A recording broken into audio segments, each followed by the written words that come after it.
Hello and welcome back to the Royal Insider Central video. I hope you are doing great today. I have got another exciting video for you, so make sure you watch until the end. If you're new here, do not forget to like, subscribe, and turn on notifications. Now, let's get straight into today's video. Okay, let's go. I've got some troubling news about England's royal family. The meeting was supposed to settle a private royal disagreement. Instead, it became the moment Prince William finally drew a line. No one inside the palace expected him to cross. Queen Camilla erupted across the table.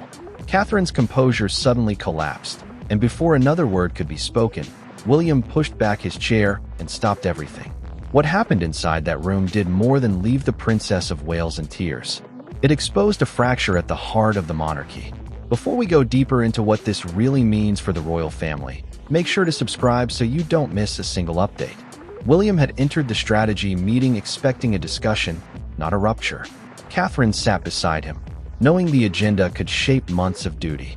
While King Charles had quietly signaled support for expanding her ceremonial responsibilities, a royal calendar is the planned schedule of duties, appearances, and ceremonies assigned across the family, and Catherine's proposed changes would place her beside William more often as his role grew. Camilla understood the symbolism. Every new responsibility seemed to make the queen consort's own place feel smaller. Camilla challenged the proposal sharply, but the argument changed when she turned from policy to Catherine herself. Her words struck at whether the princess had earned the trust being placed in her, and Catherine lowered her eyes, gripping her papers as emotion broke through her control. William watched her struggle. Then he closed his folder, pushed back his chair, and said the meeting would go no further. The prince ordered the senior aides outside and made clear that no official discussion would continue while his wife was being personally humiliated. Charles remained still. That silence hit William almost as hard as Camilla's outburst because the king had privately approved much of the proposal now being attacked across the table. Catherine looked toward him once, then away, while Camilla held her ground and insisted she had every right to question how quickly authority was shifting. But one aide noticed something more disturbing. The queen had repeated wording from a private conversation about Catherine's future duties. A conversation that should have been known only to Charles, William, and two household officials. William's anger changed direction. This was no longer only about a cruel exchange or Catherine's tears. Someone had carried confidential information into Camilla's reach before the meeting began. As Catherine finally stood and left the room, fighting to regain control, William remained behind, staring at the people around the table with a colder question forming in his mind. The worst part may not have been what Camilla said. It may have been how she knew exactly what to say. Behind the shouting were four people carrying four very different fears. Catherine feared that years of loyalty could be dismissed in a single humiliating moment. William feared he had failed to protect his wife inside his own family. Camilla feared becoming irrelevant as the next generation moved forward. And Charles faced perhaps the most painful choice of all: whether protecting peace in his marriage had allowed resentment to grow unchecked inside the crown. William found Catherine only minutes after the meeting ended. No aides were present. No secretary waited nearby. And for the first time since the confrontation, she stopped trying to appear composed. Catherine told him the criticism itself was not what had broken through her defenses. She had faced hostile headlines, endless public judgment, and years of scrutiny before. What hurt was hearing those words inside the family, while Charles remained silent. Her proposed ceremonial program, the planned set of formal royal duties she would gradually assume beside William, had never felt like a prize to her. It was preparation for responsibility, nothing more. Catherine removed the meeting notes from her folder and placed them carefully on a side table. Then she told William something he had not expected. Weeks earlier, she had considered withdrawing from part of the program because she could already feel the tension building around Camilla. She had kept that fear to herself because she did not want another disagreement between William and his father. The prince stared at her in disbelief. She had been quietly surrendering ground to preserve peace, while others were interpreting her silence as ambition. William told her he had not stopped the meeting simply because she was his wife. He had stopped it because no future monarch could allow humiliation to become procedure. Catherine understood what he meant, but the words carried another warning. If personal attacks were allowed to shape official decisions, then the problem was no longer private. It threatened the trust required for the family to function when William eventually carried greater responsibility. Charles confronted Camilla later without advisors around them. He asked why she had turned a disagreement over duties into an attack on Catherine herself. The Queen refused to apologize for questioning how quickly authority was shifting, but her confidence weakened when the King told her she had crossed a line. Then he admitted something more troubling. This was not her first objection. During an earlier private conversation, Camilla had already questioned whether Catherine was being elevated too quickly. Charles had dismissed those concerns as temporary frustration. Camilla did not deny it. She had spent years fighting for acceptance, and watching the next generation move forward had awakened fears she thought she had buried. But William now knew those fears had been growing long before the meeting exploded. Ordinary disagreement had turned into something sharper, more personal, and far harder to contain. To understand how it reached that point, William would have to look backward to the Windsor moment when the rivalry finally stopped being unspoken. The explosion inside the palace did not begin that morning. Its true starting point came weeks earlier at Windsor during an event so controlled that almost no one outside the royal household noticed anything unusual. Catherine was asked to take one step forward. Camilla was asked to surrender one responsibility. No voices were raised, no doors slammed. Yet one brief exchange beside a rehearsal table quietly transformed professional tension into something intensely personal. Charles made the change during a ceremonial rehearsal, asking Catherine to lead a major segment that had normally been coordinated through Camilla's household. A ceremonial rehearsal is simply the private preparation for a major royal event where timing, roles, and formal responsibilities are settled before the public ever sees them. William had supported the adjustment because he wanted his wife increasingly prepared for senior constitutional occasions. The change did not remove Camilla's rank or title, but everyone understood the message. Catherine was being prepared for a larger future, and the Queen Consort felt that future moving closer. Camilla waited until the rehearsal ended before confronting Charles. She asked whether he was slowly transferring her influence to Catherine without being willing to say it openly. The king rejected that idea immediately and told her this was about continuity, not replacement. But she pressed harder, insisting that every new responsibility seemed to travel in the same direction. Charles reminded her that the institution had to prepare for the next reign long before that reign actually began. His explanation was calm. Her reaction was not. Catherine entered before the conversation had ended. She heard enough to know she was the subject of the argument, and for a moment, nobody spoke. Instead of defending herself, the princess quietly said she was willing to step back from the assignment if that would prevent further tension. That offer should have lowered the temperature. Instead, Camilla answered that stepping back for appearances would not change what the household had already decided about the future. Charles immediately told her the remark was unfair. Catherine said nothing more and left. Charles picked up the rehearsal sheet she had left behind and turned back toward Camilla. He told the Queen that his daughter-in-law had just offered to sacrifice an important responsibility simply to keep peace inside the family. Camilla did not apologize. She did not withdraw her objection. The king later described the exchange in a private documented account as the moment he realized the disagreement was no longer only about ceremonial work. William would discover something even more disturbing afterward. A handwritten scheduling note from that rehearsal, including possible additional duties for Catherine, somehow reached Camilla's private office. He had never authorized it to leave the small planning group. Weeks later, after the palace meeting exploded, that detail returned with new force. The language Camilla had used sounded frighteningly close to information contained in that confidential material. The Windsor rehearsal had not caused the resentment. It had exposed it. And when those buried feelings returned to the same table weeks later, William was no longer willing to let royal politeness hide what was really happening. William does something almost unheard of inside a carefully managed royal discussion. He sends the machinery of monarchy out of the room. Secretaries leave. Advisors gather their folders. The door closes. Only family remains. Catherine is still shaken. Camilla is still angry. Charles is caught between them. And William no longer sounds like a prince trying to preserve harmony. He sounds like a future king, demanding the truth from the people closest to him.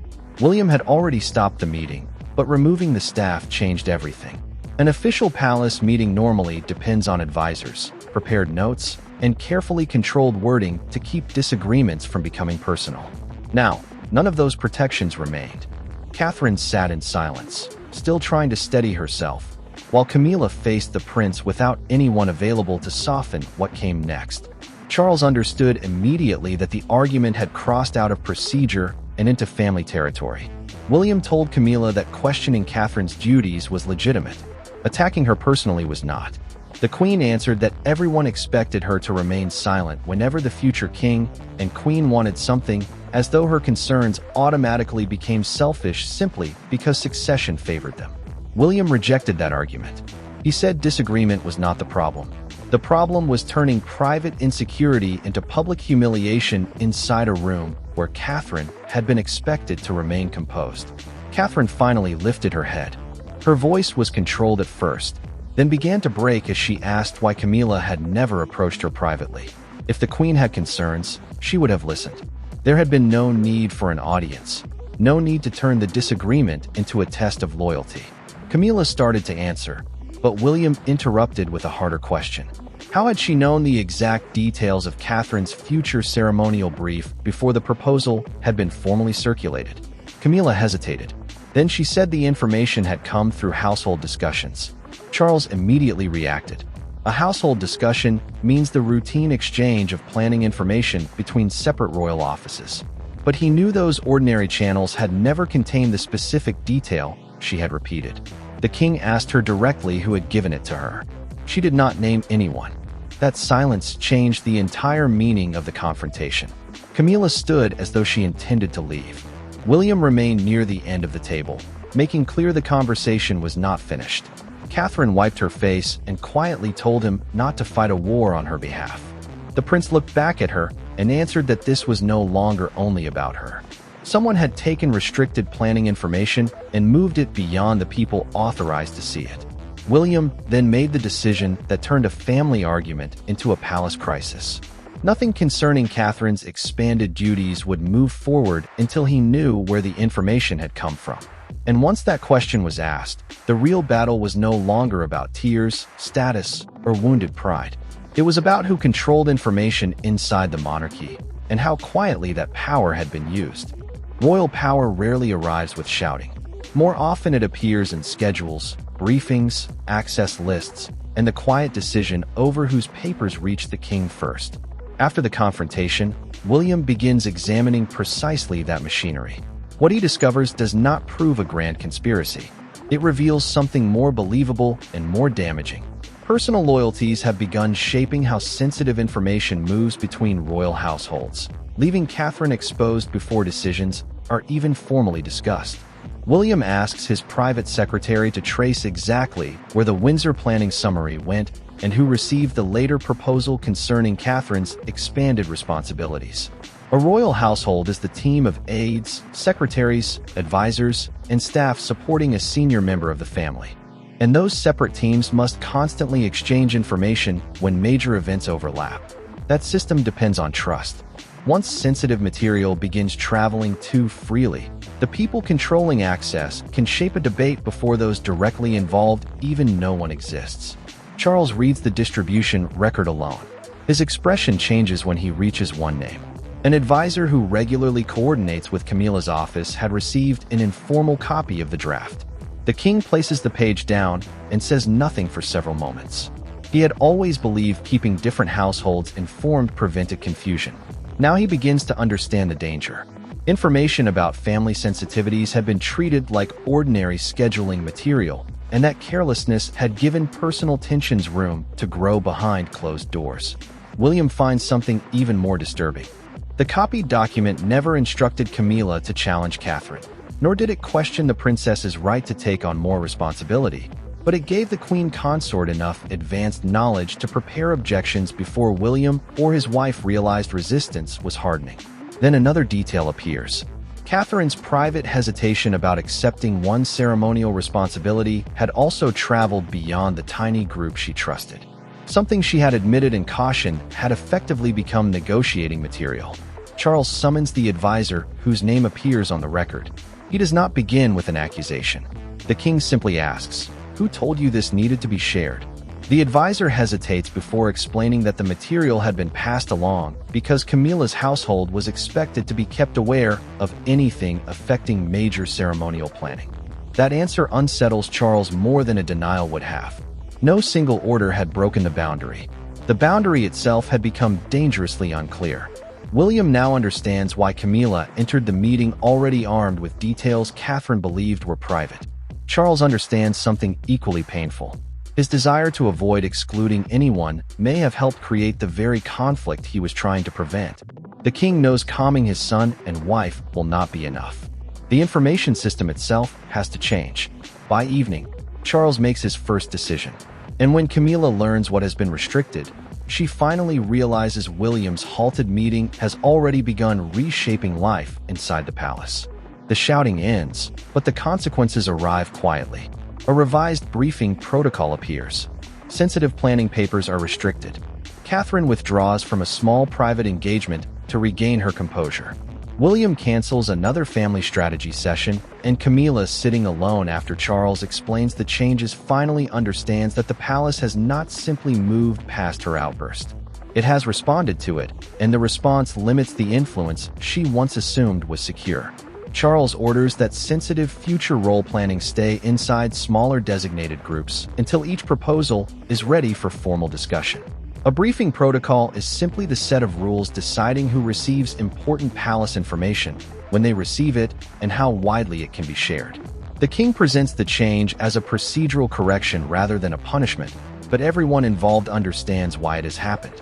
William also pauses further meetings about Catherine's expanded ceremonial duties.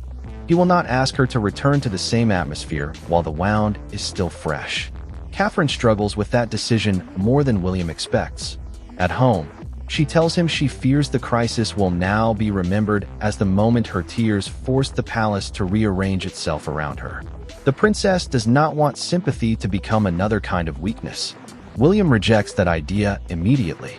He tells her the real failure came earlier when private information and personal resentment were allowed to collide inside a formal meeting while she was expected to sit there and absorb it. Her distress did not create the problem. It exposed it. Camilla receives the revised arrangements from Charles personally. One advisor who had previously seen early drafts concerning the Prince and Princess of Wales will no longer receive them automatically. The Queen understands at once what that restriction means. The information trail has consequences. Now Charles tells her privately that he will not reverse the new boundaries simply to avoid embarrassment. For the first time since the confrontation began, the king openly supports the principle William had defended. Sensitive family planning cannot be used as fuel for private rivalries. Camilla says little while he is there.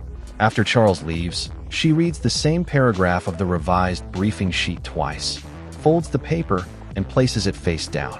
The anger that had driven her through the earlier confrontation begins to give way to something quieter. She understands that this is not a temporary cooling-off period. Something permanent has shifted in how the palace will operate around her. Then Camilla surprises Charles. Instead of demanding that the restriction be removed, she asks whether Catherine would agree to meet her privately. No advisors, no William, no king, just the two women whose conflict had now changed the rules around them. The next decision no longer belongs to palace machinery. It belongs to Catherine. And whether she is willing to hear Camilla without anyone standing between them. There are no aides outside the table taking notes. No king waiting to intervene. No future monarch positioned between them. Catherine and Camilla finally sit opposite each other with nothing protecting either woman from what must be said. The meeting does not begin with an apology. It begins with silence. And in that silence, both women understand that whatever happens next will decide whether the family can recover or merely learn to hide the fracture better. Catherine had agreed to the conversation only after speaking privately with William. She told him she did not want another formal intervention and did not want him answering every insult on her behalf.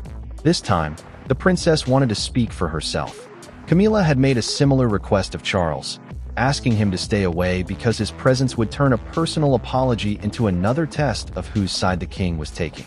For once, neither woman wanted the protection of palace structure around them. Camilla speaks first.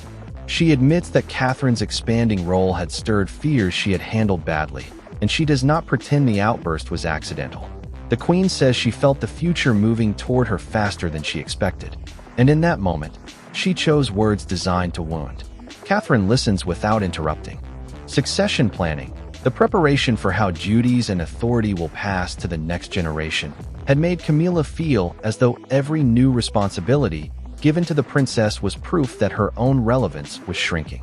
Catherine answers quietly, but the restraint makes her words heavier.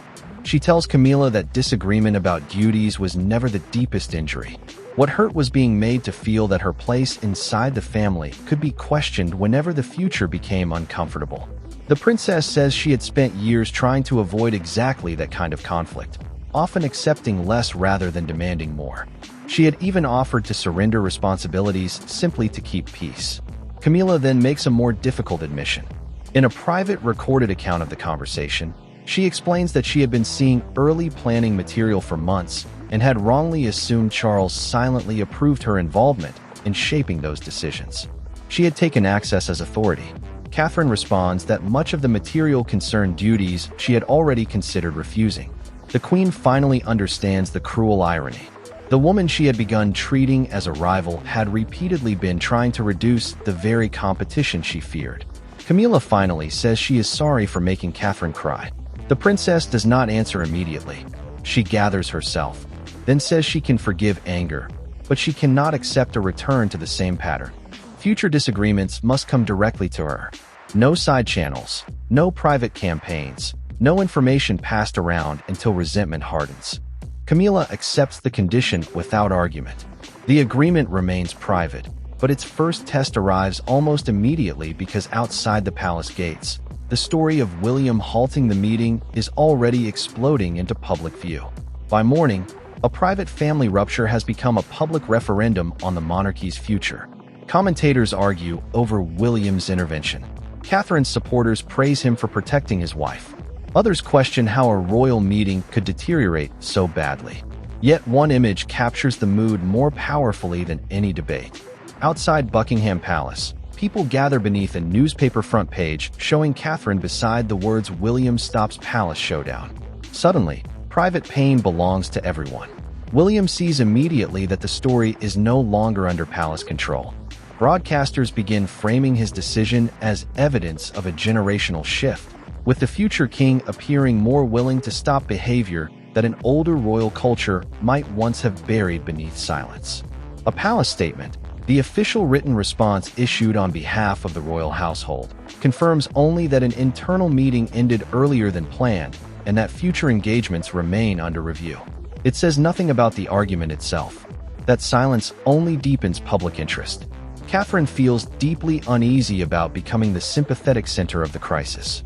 She tells William she does not want people reducing her to the woman who cried while he stepped in to save her. The princess also refuses to turn Camilla into a permanent villain. Whatever happened behind closed doors, she wants the next public message to be steadiness, not revenge. William agrees. He knows disappearing from view would allow the confrontation to define her more completely than the confrontation itself ever could. Camilla watches the coverage privately and understands how damaging the story has become. The Queen sees Catherine's distress repeated across broadcasts while commentators dissect every possible meaning behind William stopping the meeting.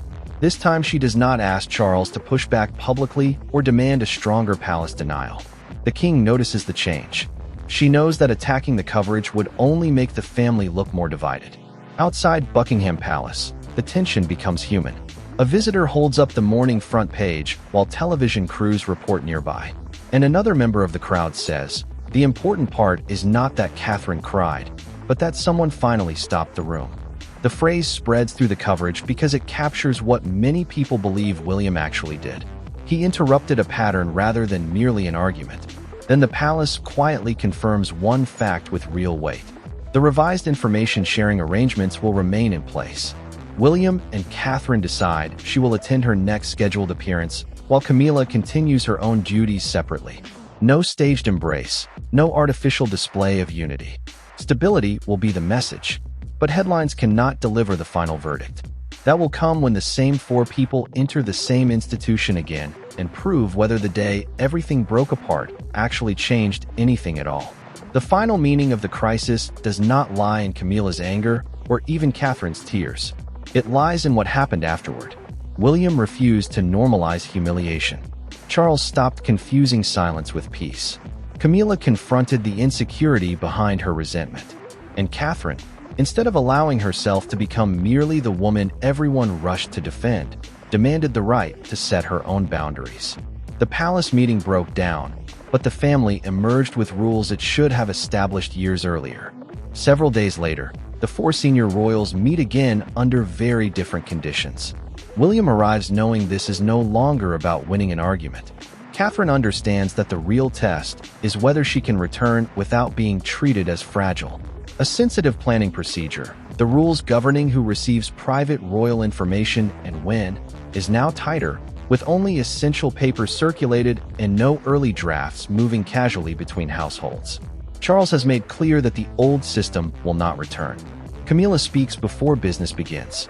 In front of Charles and William, she acknowledges that her earlier conduct crossed a personal boundary and that Catherine should never have been placed in that position. The princess accepts the statement without forcing warmth that does not yet exist. She does not demand an embrace, a grand apology, or a public performance. That restraint matters. It shows that reconciliation does not require pretending the damage never happened.